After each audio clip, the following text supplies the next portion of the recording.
Must have been wonderful. To put on some fantabulous gown and go to a ball like a princess. And have horses and servants and yet more gowns. Yeah. Still, I think I prefer being able to vote.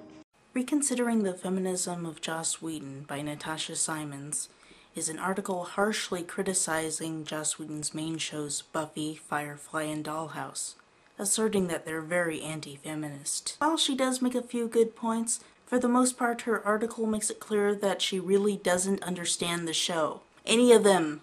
I'll tackle this one at a time, starting with the Buffy article.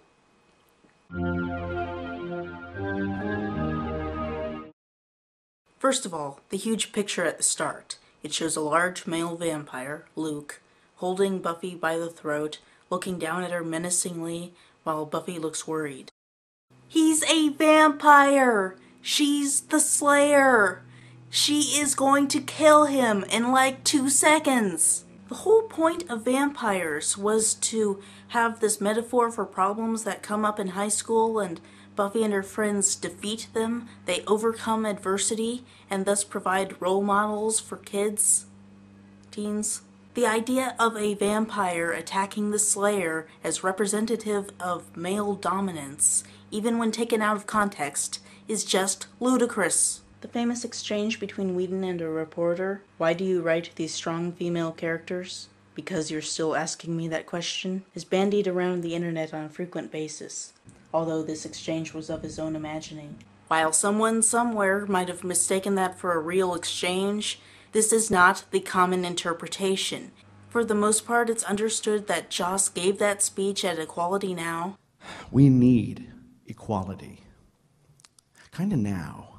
And this was a really cool speech, and look at Joss, he made this speech. Isn't that an awesome speech? It's a speech he made, he wrote. And it's feminist, so that's cool. That's what everyone says. News from the file, marked duh. If he actually used the line in an interview, it wouldn't make any sense, because it's out of context. In the speech, he describes how he was asked that question a million times and really thought about his answers for it. And the structure of the speech is based around being asked that question and his various responses to it. It allows the feminist audience to get a glimpse into the man's psychology and his writing. It's not supposed to be a collection of quotes. So, Joss, I, a reporter, would like to know, why do you always write these strong women characters? I think it's because of my mother, because of my father, because these stories give people strength. Why are you even asking me this? This is like interview number 50 in a row. How is it possible that this is even a question? Honestly, seriously, why did you write that down? Why aren't you asking 100 other guys why they don't? Because equality is not a concept. It's not something we should be striving for. It's a necessity because you're still asking me that question. It all makes sense in context, and it's not some big reveal that, ooh, Joss said this as part of a speech! The infamous Season 5 Buffy bot was Whedon's winking homage to the Stepford Wives, an automation that existed literally to please men. While the Buffy bot was an over-the-top mockery of Buffy proper's insecure need to please, a story gimmick ultimately discarded in favor of the real thing, in the reasonably well-done episode Intervention, the undergirders of the Buffyverse were deftly exposed. Okay, let me try to get this untangled. Warren's sex bots in general were an homage to the Stepford Wives, but only April in I Was Made to Love You was specifically to parody Buffy's insecure need to please. After Riley leaves her, making the 4th guy in a row who dumped Buffy, though the 3rd one was a total jackass, Buffy starts thinking that maybe she's the problem and that she should change to be liked by men. April is an extreme example of why changing yourself to be liked by men is sexist and damaging. Buffy interacts with April and then realizes that she doesn't need a man to feel fulfilled. I don't need a guy right now. I need me. And then she rejects Ben's romantic advances. Then Spike, who has this creepy crush on Buffy, forces Warren to make a Buffy-shaped sex bot for him. In Intervention, Buffy goes out of town, the bot gets mistaken for her. Wackiness ensues. The Buffy bot is only there for comic relief and to make a contrast between the uber creepy side of Spike and the genuine compassion he shows at the end of the episode. At this point, Buffy does not have an insecure need to please, and the Buffy bot doesn't expose anything. Buffy, for all her killing vamps and breaking stuff, is rather a weak character. I'm inclined to agree. Buffy was created to subvert sexist stereotypes specifically, and as such she's kind of a flat character, only there to assert a feminist point. And she does have some cool parts here and there, like when she stands up to the Watchers, but in general she's just kinda angsty, and is not a very strong character in contrast to well-developed characters like Willow and Faith. Wait, weak as in universe? What?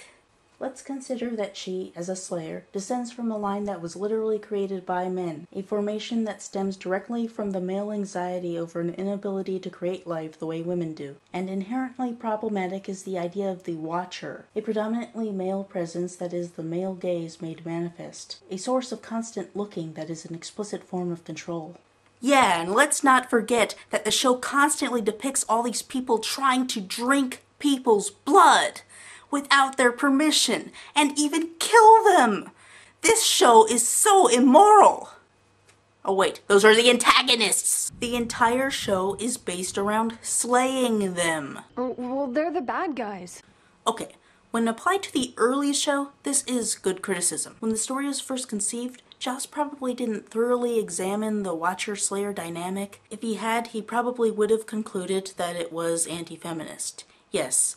And in the early seasons, Season 1 and Season 2, this is a perfect criticism. From Season 3 on, however, this was some intentional conflict. The Watchers Council is depicted as this awful, controlling, patriarchal force that provides conflict. And it is ultimately subverted in an overt feminist message in the series finale. So here's the part where you make a choice. What if you could have that power? Now.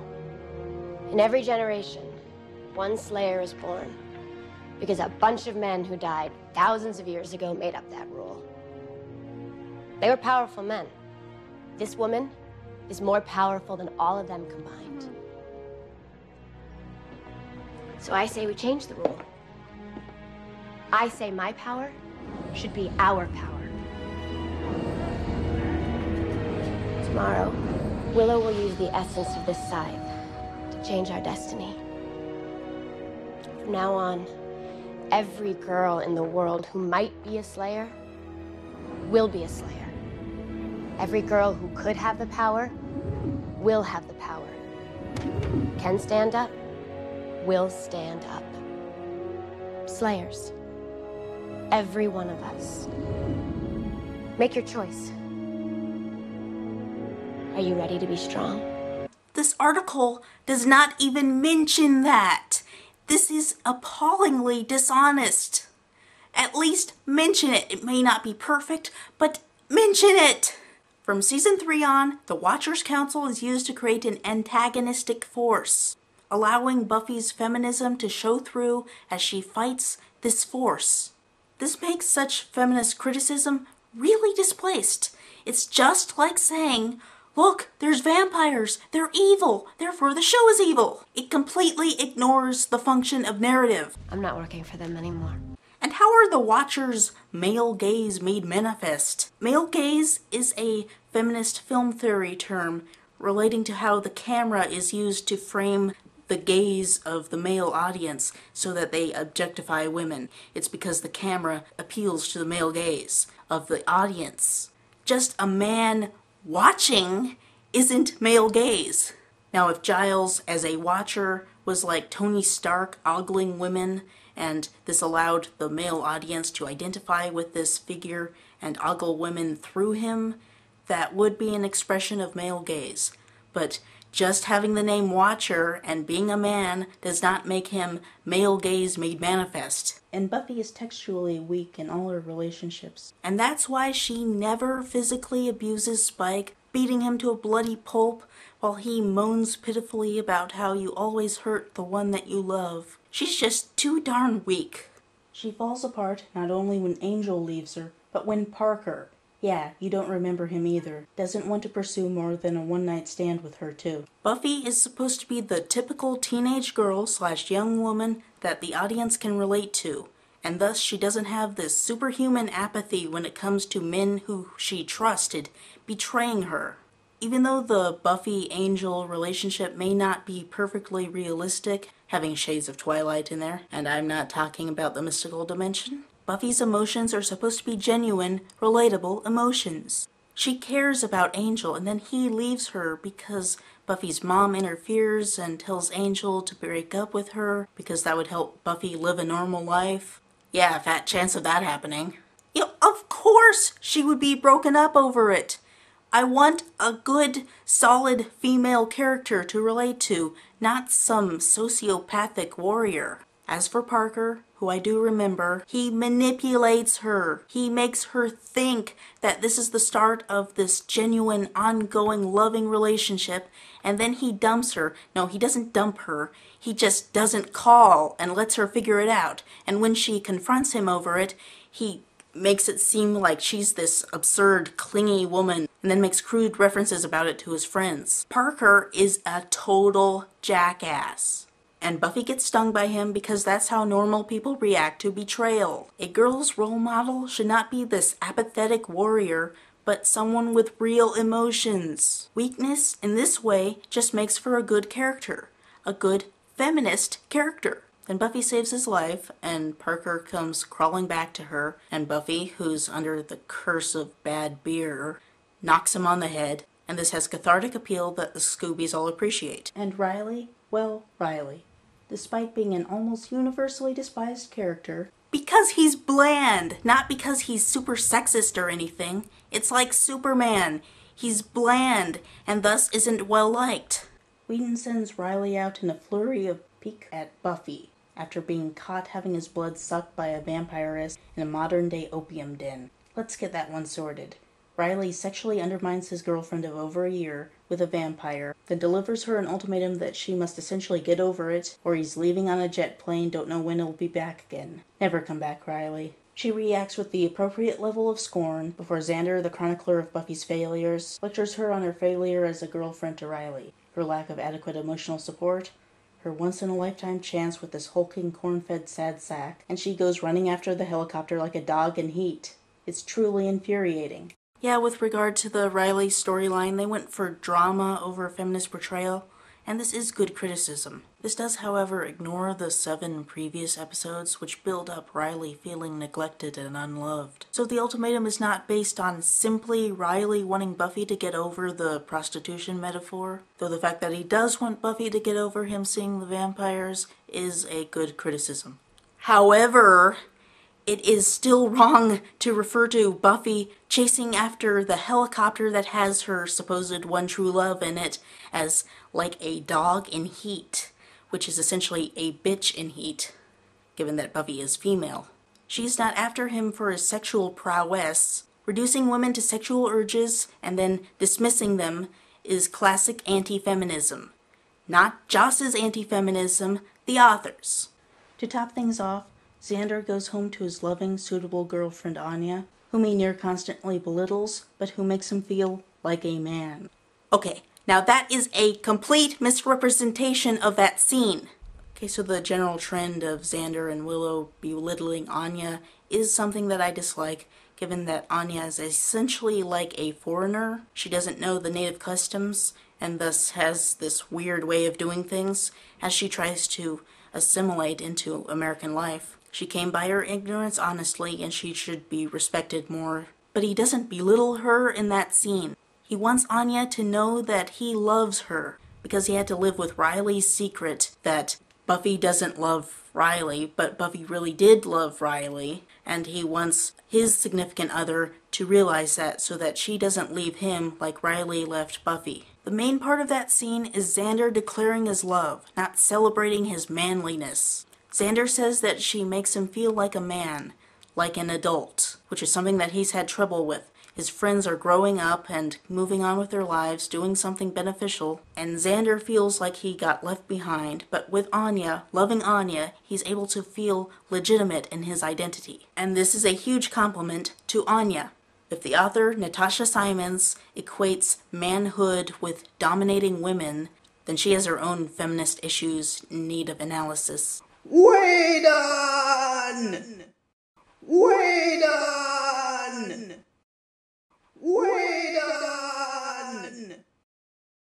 And this is how it goes, time and time again on the show. The strong female characters are sublimated to the weaker, childish male's needs. And Xander is the worst perpetuator of them all. Aside from the whole ditching a 1,000-year-old demon on the altar thing, he does so afraid of turning into an abusive husband like his father is. I mean, it's foolish because he can always work to change. He doesn't have to become his father. It's stupid, but I can see where he's coming from. It's not like he just wants to go on a road trip with the boys and blast Freebird from his stereo. Well, I must be traveling on now. You know, he wants to protect the person he loves. Stupid, but it's not sexist like this, you know? I'm sure you all remember Cordelia. Cordelia, of course, was one of the 2 most sexually aware and confident women on Buffy the Vampire Slayer. I'll get to the other in a minute. What this meant was that she needed to be punished and shamed before being sent packing to Angel. What the frack? There's no need to punish and shame anyone for their sexuality. And since when is being sent to Angel a demotion? It just means being moved to a different time slot in the same Buffyverse. She's not being kicked off the island. Xander, who was always so far beneath her that the show acknowledged it before daintily pushing that fact aside. Beneath her. Willow, nice dress. Good to know you've seen the softer side of Sears. Oh, well, my mom picked it out. No wonder you're such a guy magnet. Are you done? Oh. If you want to fit in here, the first rule is know your losers. So harsh social hierarchies in high school should be respected and maintained? He's a dork with no fashion sense, and this places him in a lower class in the high school stratification. He's disrespected by the popular crowd, but Cordelia is able to get past that high school classism and respect him as a human being with the inherent worth of any human being, and she's able to see him for who he truly is and respects him as a person and becomes his girlfriend. Made Cordelia into his girlfriend and then routinely degraded her in the way women have been so quickly depleted for centuries. Sexual humiliation. What, you mean like calling her a bitch in heat? Take this exchange. Can't even believe you. You dragged me out of bed for a ride? What am I, mass transportation? That's what a lot of the guys say, but it's just locker room talk. I wouldn't pay any mind. Okay, that is worthwhile criticism. The show is not immune to sexism, and this kind of thing is worth criticizing. The next part, however... Of course, after she breaks up with him, he plans to take her by force. In Bewitched, Bothered, and Bewildered, Xander casts a spell to make Cordelia fall in love with him. Wow! She completely missed the point of that plot! Cordelia dumps Xander after being pressured to do so by her friends, and then Xander wants revenge, so he decides to dump her and break her heart. But because he thinks that Cordelia isn't in love with him, and she is, he decides to cast a spell to make her fall in love with him so that he can then break her heart. I want her to want me, desperately, so I can break up with her and subject her to the same hell she's been putting me through. But because she already is in love with him, the spell backfires and hits every other woman in Sunnydale, making them all love Xander. I know it's not love. It's obsession. Selfish, banal obsession. The fact that it backfires doesn't make this episode any less horrifying, since every woman in town begins to throw herself at Xander, which is the fantasy of every nice guy, TM, that ever walked the planet. Xander doesn't initially realize that the spell backfired, and he starts to go along with the romantic advances, but soon he figures it out when everyone approaches him at once, and when he figures it out, he just backs away. He does not want to touch that. I don't want to use force. He runs, and just tries to avoid the problem until it becomes unavoidable. And then Buffy, the girl he loves, sexually propositions him. It's not that I don't want to. Sometimes a remote, impossible possibility that you might like me was all that sustained me. But not now. Not like this. This isn't real to you. You're only here because of a spell. I mean, if I thought you had one clue what it would mean to me. But you don't. So I can't. Then this leads into the Yandere section of the spell. I think we lost him. I should have known I'd find you with her. You don't know how hard this is for me. I love you so much.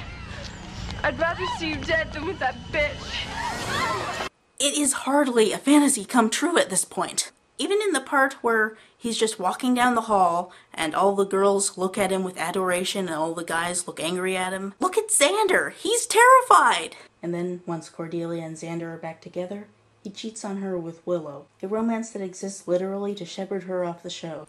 And on to another show that has her as one of the 3 main characters.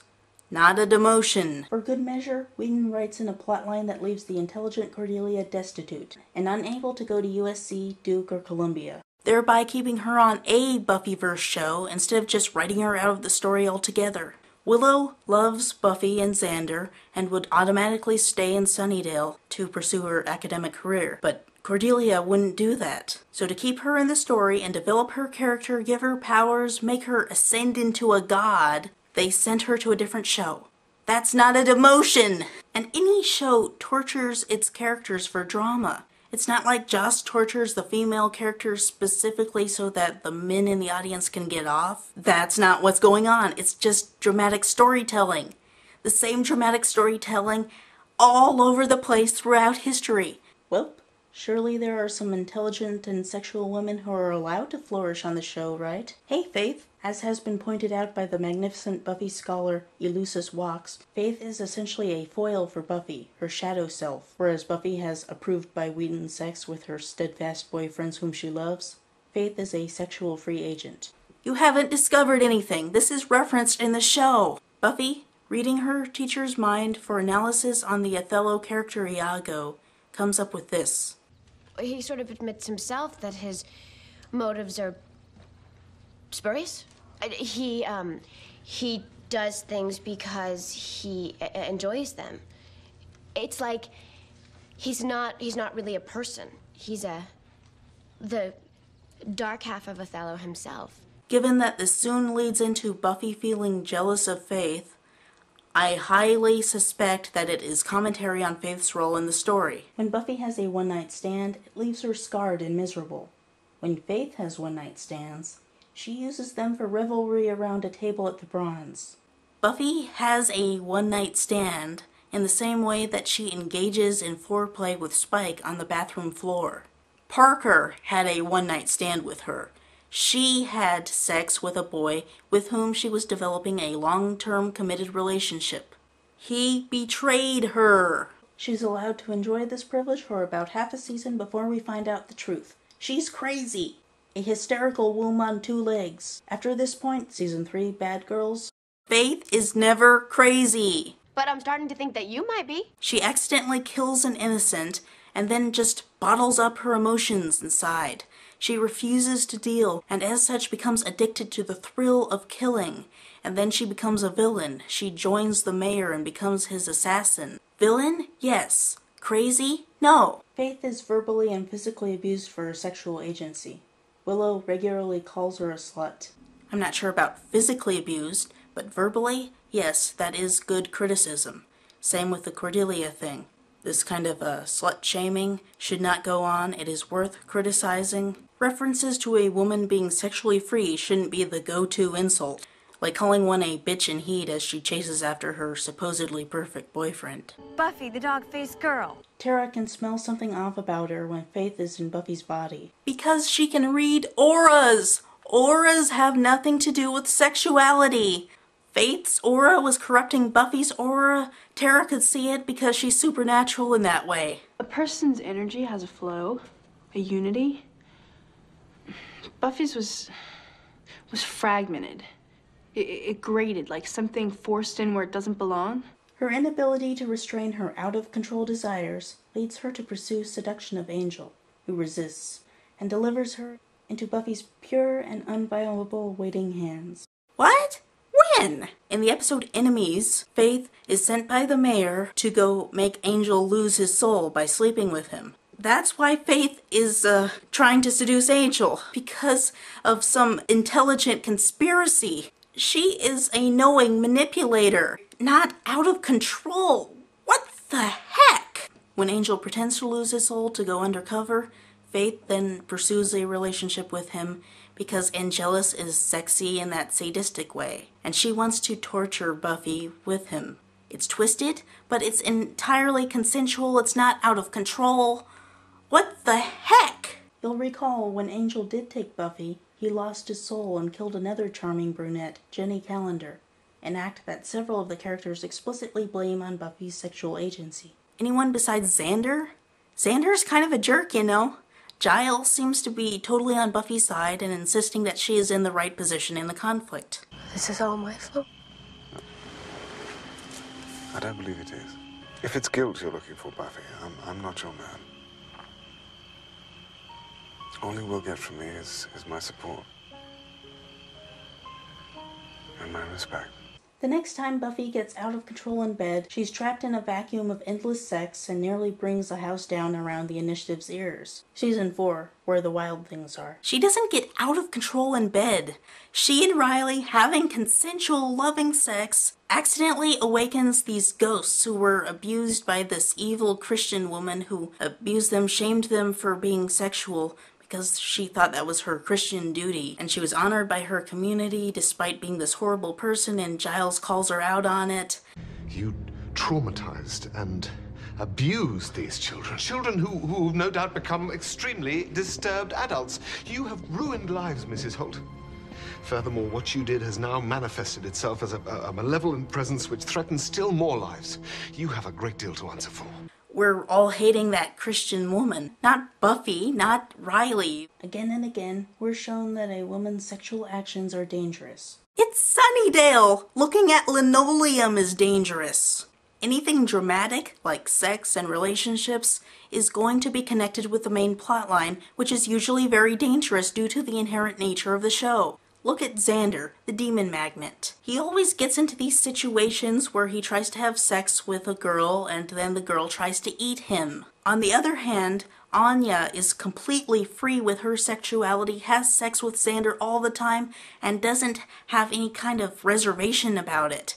She has sex like those scary little creatures with the floppy ears and twitchy little noses. And as a result, nothing happens because there's no drama there. It's just comic relief sometimes when she talks openly about sex in an inappropriate environment. We were talking about sex. I mean, you know us, sometimes we like to pretend stuff. Anya. You know, like say there's a fireman or a shepherd. You know what? Let's not have this exchange of images right now. To her, sex is not strange or scary and therefore cannot be milked for drama, only humor. Unless, of course, they're done by a robot, then it's all fun and games. Oh yeah, April wasn't dangerous at all, was she? Of course, all that reflected negatively on Warren and his whole misogynistic geekdom. As for the Buffy bot, that was to make Spike look creepy. Her main humor came from stereotyping Buffy, not the sex part. After this, the article starts talking about Firefly, but I'll leave that to another video.